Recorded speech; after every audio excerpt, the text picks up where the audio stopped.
Now अगली चीज आती है typing and deleting the text.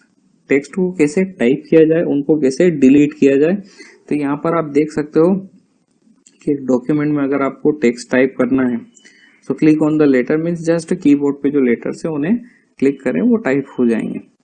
और अगर आपको डिलीट करना है तो जैसे पहले ही हम बता चुके हैं कि बैक स्पेस की हेल्प से आप कैरेक्टर्स को डिलीट कर सकते हो कर्सर के लेफ्ट साइड वाले पोर्शन पे, और राइट साइड वाले पोर्शन को अगर डिलीट करना है तो आप जो है डिलीट की का यूज कर सकते हो उस कैरेक्टर को डिलीट करने के लिए।